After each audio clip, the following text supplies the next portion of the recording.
My mother played a lot of jazz music. A lot of it didn't have no words on it. But you could see what was going on. It'd put you in the mood, put you right where it wanted you. So my thing was, if they can do that with an instrumental, I should be able to take somebody somewhere with words.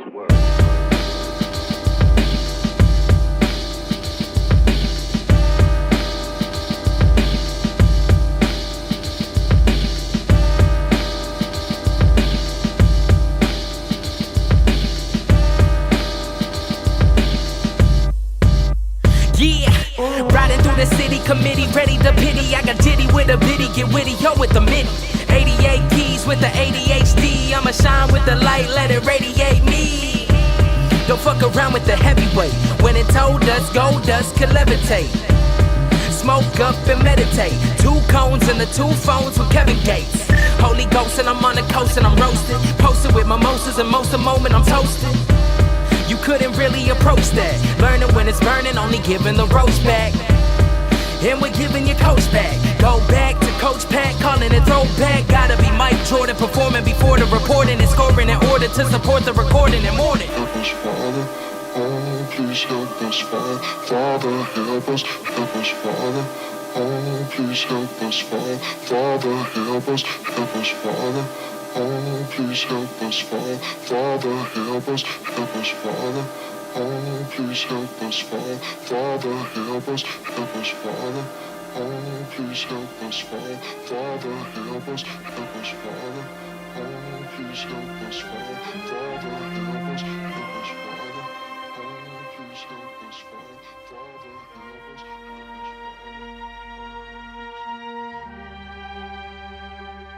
Kollateral. Check out the technique. Quicker than lightning. On the wheels of steel. Keeping it fresh, cutting it up. Kollateral. Eliminating whack, this is my practice. Ill, somebody get the medic. Break it down. Cuts is mad advanced.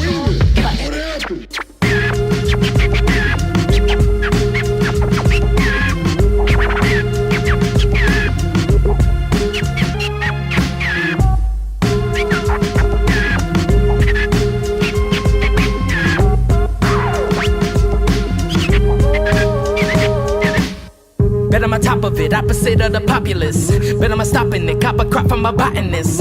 Picking up, topping it off, gotta put some pot in this. Picking up, dropping it, asking what do I got in this. I kid from the valley, alley-oop in the whole scene. In the finale, I John Sally, the whole team. Listen to Stally and Cali burning some protein. 16 with 16's of protein.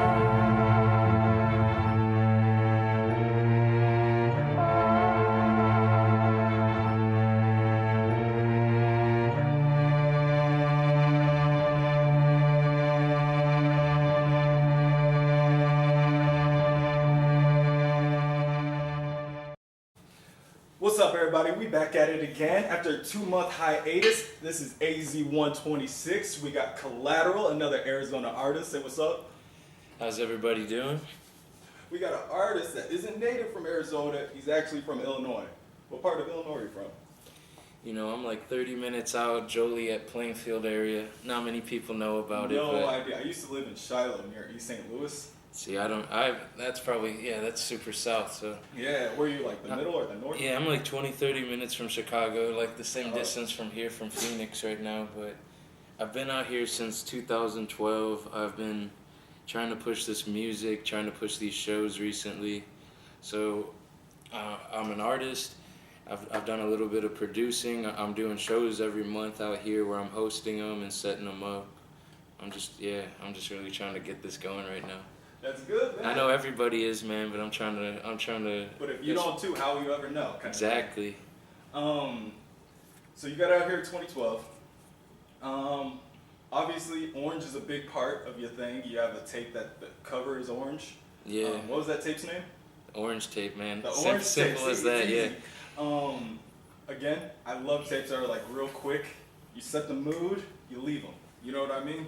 It's like 4 or 5 songs. You set the mood, you leave them. I think that's really good for like mixtapes and shit. Yeah. You also got the orange like Nickelodeon splat shirts that say Kollateral. Like, what was the idea for that? Just throwing it back? Exactly. I had some Nintendo shirts as well. Those those were going even quicker than the Nickelodeon shirts, so I might have to bring those back. But that's really all I'm trying to do is stuff from the childhood and The throwback. stuff we grew up with and still love. I'm trying to incorporate that as long with bringing my name and trying to get some merch going. So you might see some Cartoon Network stuff coming up or this or that. We're working on some stuff. Like from right now, we'll have some merch in like a month. So I could tell about the throwback stuff, especially, well, not only the shirts and the merch, but you have a tape, 92. Right now it's got 2 songs on it, but it's like with those 2 songs, you could feel the old school hip hop vibes in it with the jazz beats, the jazz instrumentals. I'm always a sucker for like a good quote in the beginning of a song to set the mood. I think that one hits it off right. So when you did the 92 tape, since there's only like 2 songs on it, did you have an idea for it and then say, all right, I got another idea for a collaboration? yeah, that's kind of sort of. So it was supposed to be a 4-track tape, kind of like the Orange tape. I'm kind of in the method of doing like 4-track tapes because I think people have a short attention span, man, It's horrible including now. myself. So it's like, Horrible. if I come out with a 22-track tape, you might listen to a third of it, or Yep. unless I'm your favorite artist. So maybe some people are, but all I'm saying is that was supposed to be a 4-track tape. And Baking Soda Joe, a producer out here, he's from Boston. Everyone's from somewhere, man, but I linked up with him. He gave me 4 beats, and the 2 other beats didn't really fit the mood. They weren't bad at all, but it was just not that jazzy. It wasn't 92. And once I heard those 2 tracks, they blended together, and I couldn't have done the tape without him, man. But As like an artist, is that kind of how you like look at the music? It's like you have your idea, you find one that matches your mood for the tape perfectly, and then the rest is just like, that's not 92. It's good, but it ain't 92. Kind of thing like that. Is that how it is when you try to whittle the songs down, or? no, I'm not too picky, honestly. It's just that I kind of got into the early stages of writing to those 2 beats, but once I heard those 2 beats, and I just felt like we could come out with a 2-track, just like a little package to hold people off before, and then I just started dropping singles. Yeah. But I think that's a big thing now. I think usually if someone had a deadline or this or that, I think I usually can make a beat work or a song work for the most part. Yeah. The versatility's there.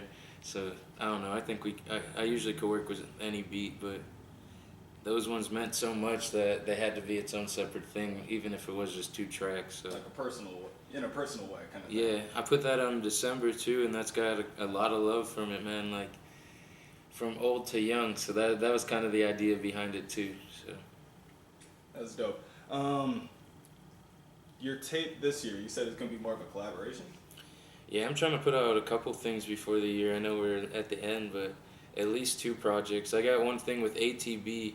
If you don't know who he is, he's an amazing singer and rapper.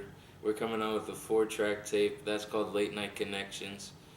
It's gonna be I think it's from like it's a whole variety of producers even on that 4-track, but it's very soulful. It's got that jazz feel. Like it's something I've wanted to do for a bit, and he's a very professional singer, and he nailed everything that I've always wanted to do in my ideas. Like he helped put that out there, and he brought it to a new level I couldn't create. So yeah, ATB, Andre the Bear, that man's probably gonna be making some buzz out here soon. Like Good shit. once he puts this tape out and his solo tape, his name's gonna be out here a lot. So Well, hopefully I can run into him one of these yeah, days. we've been having these shows monthly, and just these shows monthly, we got a lot of people wanting to work with him. It's not like he's a new artist, but he's just been real in the shadows. He's got pages and pages of verses, but I'm bringing him out a little bit more, man. So this collab tape, it's gonna be something serious. So I'm happy about that. I'm excited for it. Okay. Yeah. I got a little confused when you were talking when I thought you meant like he's been real active lately, but it sounds like he's like that dog you got chained up. You're like, don't worry, this is the secret weapon. Exactly. He's coming. No, he's yeah, coming. We got the he's a secret part weapon. he's a part of Flo Simpson's team. Flo Simpson, Haresha, that's kind of their whole collective over there. So I've kind of been working with all them lately, and there's some great people and some talented people. I'm trying to shine some light on them with my whole fan base and this and that. So yeah, I'm really trying to get them out there as much as they are for me. So Was it because Flo Simpson uses a lot of jazz music also? Yeah. Was it kind of that where you were like, okay, I'm gonna give it a deeper listen. Yeah, when I first seen his set at one of the shows, I met him back last year. I found out we both mess with Currency. That's our favorite rapper, so I could see why we both That's my brother's kind of favorite have rapper too. I Nothing bet it's but facts. it should be everyone's favorite rapper, but no, really though. That's honestly how it clicked off. Once I seen his set, man, I already knew that we kind of had the same feel for music and at least sound selection. So. I think the Currency method. And we only have one song out right now, and it's not even out. We've only done one song together, so. Is that the one you guys perform? Yeah, that's gonna be on that tape I keep talking about. So I think me and Flo might have a collaboration coming out too. So. You heard it here first, Flo. We're about to work on something too. So. So the big thing about Currency, and nobody will ever disagree with this shit. Every song's good. Every song might not be a banger, but if you put on a Currency song, and you listen to it, and you're like, all right, even though it ain't a banger, even though it ain't the catchiest hook at first, like I think Currency messes with a lot of different song structures. You know what I mean? Exactly, and I think you got to get adjusted to him too. It's, you won't love him off a first listen, but once you catch his wave and get with him, like, more of a preacher than a teacher, dog. Yeah, like this dude telling real stories, and it's like I was put on rap. maybe freshman, sophomore year. A couple people in school put me on, and I even first listen I wasn't really with it, and now he's my favorite rapper. So it's like real. Yeah, you gotta give it a couple listens, man. But it wasn't more than that. Once Pilot Talk came out, man, I think he kind of solidified himself and kind of he set the bar. Or even the How Fly. I think my favorite's Pilot Talk 3. That's a good, like you said, everything's cool. He knows how to ride a beat. He cruises through everything. Yeah. If I was ever, that's a good mentality to have, period. Just everyone, make it how you want it. Fuck around with the structure of it. Say you might lose some views at first. They'll come back. Yeah, I mean, you can't be doing the same thing forever. I mean, a couple people are gonna mess with that, but you always got to go outside the box. You got to experiment. It's cliche shit, but I mean, it's really it's what's got to be done, and that's why I'm doing these shows monthly. I'm trying to get out there, meet more people. I'm trying to meet more producers who are kind of just outside of my usual box and trying to just get out there more. You might even see me on an EDM beat if I meet the right producer, man. I'm not afraid of anything, so I mean. It's good to be eclectic. That's the name of the show for a reason. It's good to try everything and everything because you have to get cultured somehow.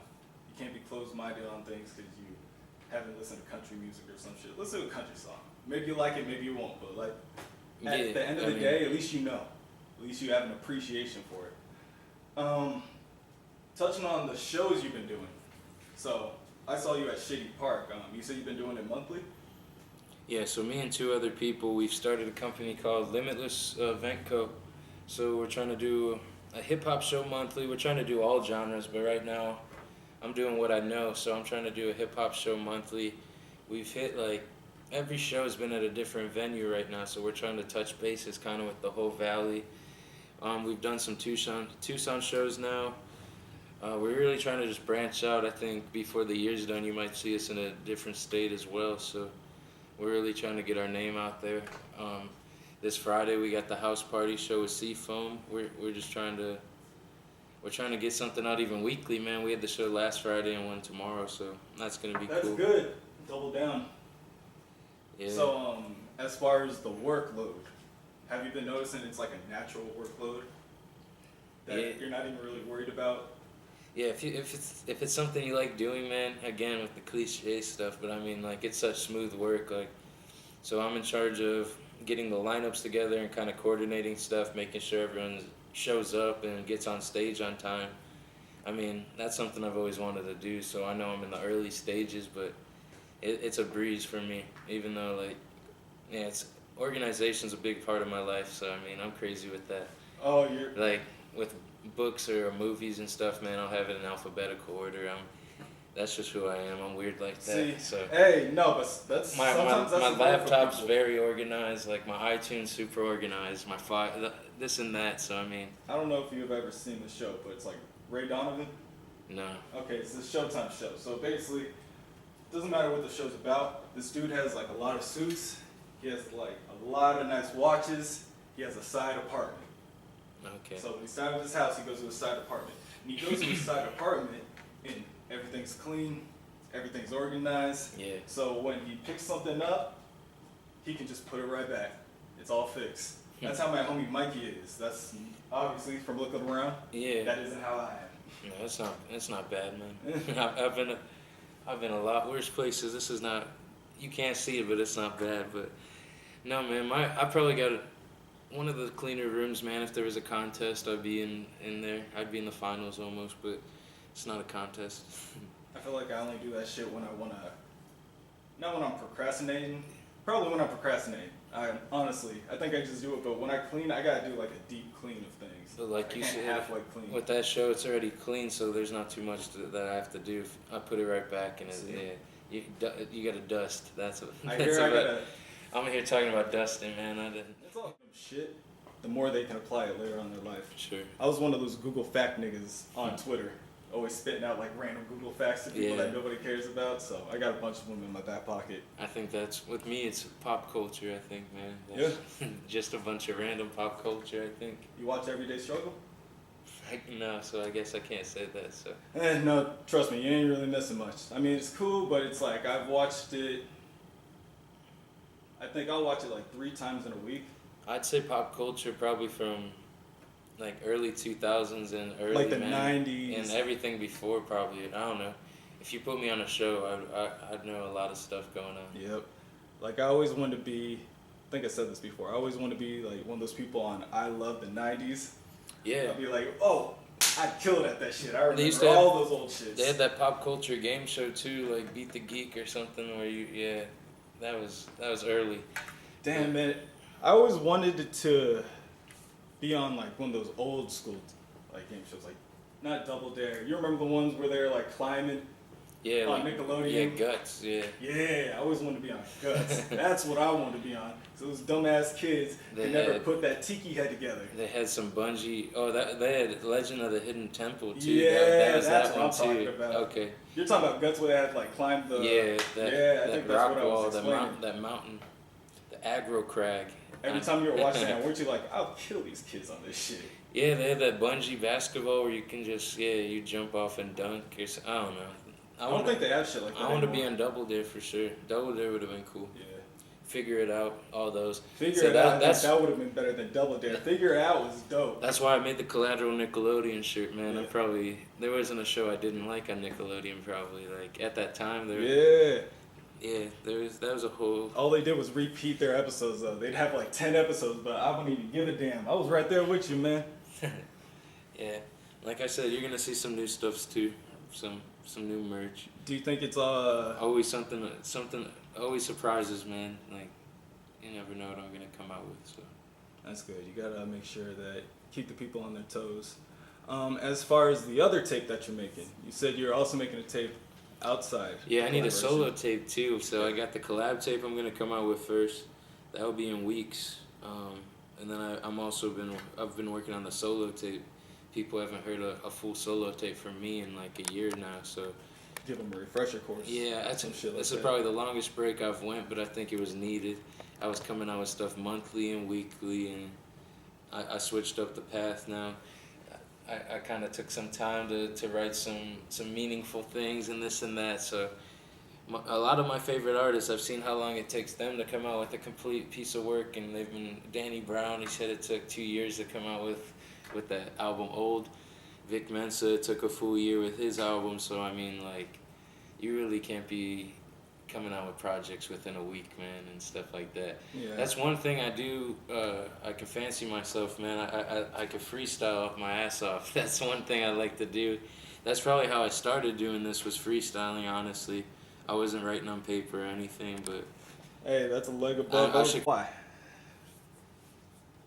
Alright, so as far as freestyling goes, sorry guys, we had to cut that real part. just to keep this flowing, we were talking about freestyling. You said you could Yeah, man. freestyle for a little bit. That's how I started. I started doing this with freestyling. I used to play a beat from my stereo and put it on a recorder, just record it on a little cassette tape or something like that. I mean, I remember as far back as 5th grade doing it at recess, but it started That's getting way back. Yeah, and I have friends who they tell me that all the time. At least like a couple of my friends that were there, and then it got serious in high school. It was like I was a freshman Because in people high try school. to challenge you. Yeah, it was at the football games. Anytime there was a football game every Friday, there'd be some sort of battle and people would expect something from me, and it was cool, man. It started to be a lot. People from other schools started challenging me and stuff, and I was a freshman going against like seniors, and there was one time some guy brought his cousin that was like 20 something and going against Exactly what I'm talking about. That was the dog on the chain. He's like, we got the secret weapon. Yeah, You gotta call him in. His cousin just came to the game, and his cousin was old enough to drink, and I was a freshman. I remember that.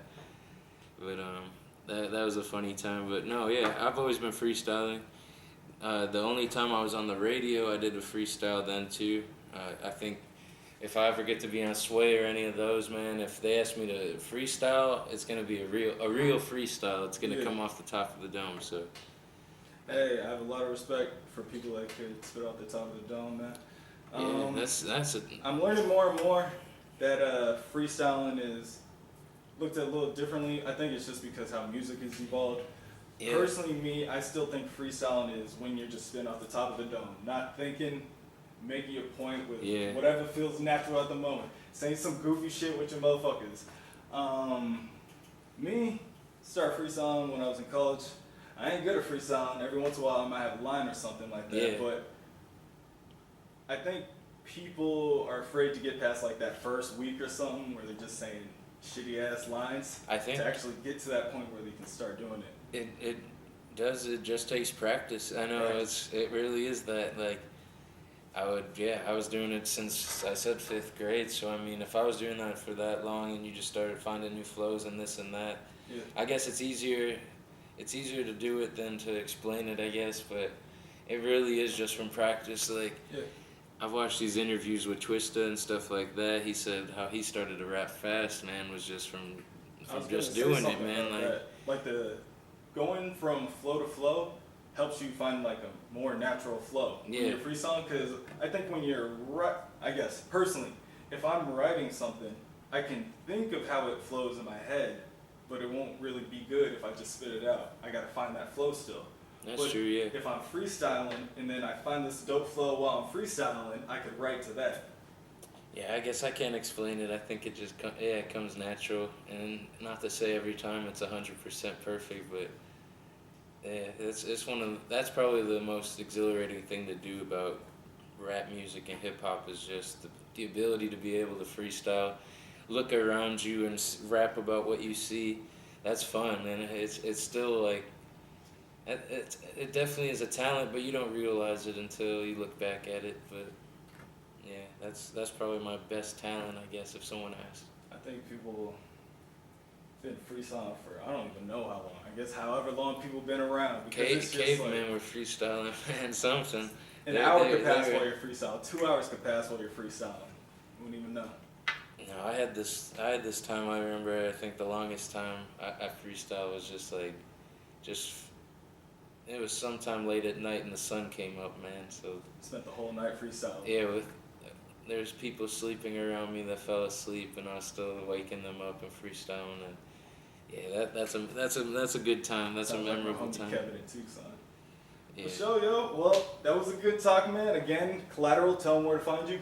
You can find me at Hey Kollateral, basically anywhere from Snapchat to Twitter to Instagram. You can find my Facebook at Kollateral as well. And I appreciate you having me, man. I'm trying to get the word out there, and we got new music coming out next month, so you'll be hearing more from me soon. All right, for sure, yo. So that's another one. This is Az126, and we sign out.